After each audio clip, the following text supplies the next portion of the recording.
what's up, gang, gang? Alright, gang. It's my gang. Shush! Alright, you ready? This happened when I was 15 Let's years go. old. My best friend Anthony wanted me to come over for the night since his parents would be gone all weekend. I rode my bike over and put it in his backyard before letting myself in through his back door.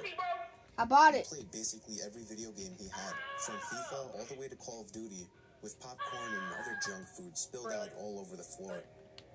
As the night progressed, we moved from video games to watching half a movie and getting bored to doing prank calls at close to 10 o'clock. Anthony made a few calls to different pizza places. When it was my turn, I just dialed a few random numbers in hopes to get someone at their house. On, say, my fourth attempt, I finally reached somebody. A guy with a deep and rough voice picked up, answering with a yeah instead of a hello. Anthony's laughing in the background made me stumble with my words mid-sentence, ultimately cracking up into laughter. I had never done a prank call, so I sucked at it. The guy on the other end was silent. I regained a straight face and tried to continue with the call. It went something like this. Sir, would it be alright if I borrowed one of the wheels from your car? What's your name, kid? My name is Bob. Really? You sure it's not Anthony? It hit me like a brick. I looked up at Anthony, whose face was noticeably full of fear. I'm coming. I hung up the phone, not wanting to be on the line with whoever that was for another second. Anthony, who the hell was that? I asked him. I don't know, he told me. Does your caller ID info display your name or something? No, it shows my dad's name. We hopped on the computer and did some research, trying to figure out how it was possible to get someone's name through their phone number. It didn't make sense to get Anthony's name so quickly. He was way too young at the time to be on any of those personal information sharing websites. We ended up open this door over here. Who answers, over here. No one had a over here. Experience. Okay. The question turned up. Hurry before I go open up that one over there. I suggested he call his dad, but he said he wasn't supposed to have anybody over for the weekend, so he didn't want to call. Close that door. Close that door. In the living room, so we just resumed watching the movie that we hadn't finished from earlier. Right after the phone call had left my mind, me and Anthony looked at each other when we heard his front storm door opening. Just leave that door closed. To the front door began to turn. What the flip? It only was able to turn about halfway before the lock restricted it. Anthony turned off the TV, and I went over to the window to see who it was. I spread the blinds open. There was a tall guy standing outside. He noticed the blinds moving and turned to look at me. I practically threw the blinds back into place. Me and Anthony hid in the kitchen, listening for any more noises. We heard the sound of the gate to the backyard opening, as it was right outside the kitchen window. God damn it, I said. I forgot to shut the back door. Anthony urged me to run and shut it. I don't know how. I made it to the hallway leading to his back door and froze. There was a silhouette standing outside the back door. I don't think he noticed me, but he was surely looking into the house. He opened the door and stepped inside. Oh, heck no! Follow me upstairs. We made it to his room as quietly as possible, pulling the door shut to avoid making any noise.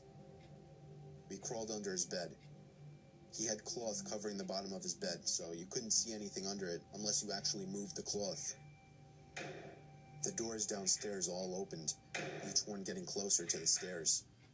Thumps finally began up the stairs, and he was right outside the door now. Oh, what the heck? The door to the room opened. I could hear Anthony's breathing. It was too loud.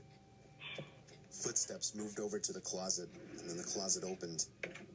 I could hear the coat hangers being slid around as the fabric of the jackets and coats rubbed against each other. Footsteps moved over to the bed and stopped. I felt like my heart was about to explode out of my chest. Anthony's breathing was too loud. I had to cover his mouth with my hand. Nothing but silence in the room now. We laid still for so long, I almost thought he wasn't even in the room anymore. I moved my hand away from Anthony's mouth and whispered in his ear, "You think we can make a run for it?" He was about to answer when the most disturbing, memory-haunting scream I'd ever heard filled my ears as Anthony was seemingly dragged out from under the bed. What the heck? I crawled out and saw him struggling with the man. I desperately looked around for anything to use as a weapon. I settled with the screwdriver sitting on his nightstand. I hurried over to the man and drove the screwdriver into his back. He let go of Anthony as he let out a scream of agony, giving us time to get the hell out of the house. Running onto the road would give away our position too easily. It would take too long to make it to his neighbor's house. We dove for the tree line in the woods and took cover behind a bush, watching the house.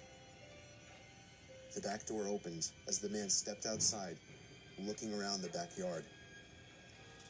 He then looked out to the woods. I felt his eyes pass me as he scanned through the tree line.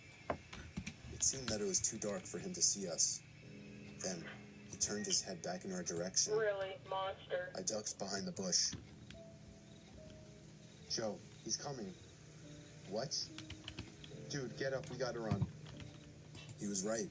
The man was approaching us fast. How could he have seen us? We ran through the woods with the leaves crunching under us, giving away our position. When Anthony tripped over something, I crouched down with him, hoping we had run far enough. Not even 20 seconds later, oncoming footsteps from the direction we were running from came fast. Yo, what the heck? They slowed down only 2 trees away from us, as we lay face down in the leaves. It'll make me, Later, it the makes footsteps you took off in another direction. We waited until we could no longer hear them and took off back in the direction of the house. While running, over the sound of leaves crushing and my heavy breathing, I could swear I heard leaves crushing from behind us. We made it back to his backyard, into his house, Really? and this time remembering to shut the back door. We were now able to call the police. Anthony stayed on the line with them, while I patrolled the back windows, making sure nobody was out there. It was so dark, though, I couldn't see anything. So I did something that seems stupid today. I turned on... Bro, what the heck? Are you high? Over by the woods, I saw him, standing in front of a big tree. I'm gonna let these two people kill you now. That was the last time me or Anthony ever saw him. I would be lying if I told I'm gonna let them kill you. Knocks at our windows or something cliche. They won't. No, They that was it. just killed you, didn't they? 5 years have passed and nothing has And happened. I'm coming to you. Do I wonder if it was I'm something about to- linked to the prank call? I let Slenderman out too. Does it make sense? Not really. I see you. But yeah, this was the story of how me and my still best friend Anthony almost died during a break-in. Nope. You are stupid for what you just did. All right, so that video was like, it wasn't even that scary. So, well, okay, I may have screamed like 2 times, but Where are you, man? it was just the picture that scared me. Okay, Where are you? anyway, see you guys next time in the next video. Go. Where are you, Mark?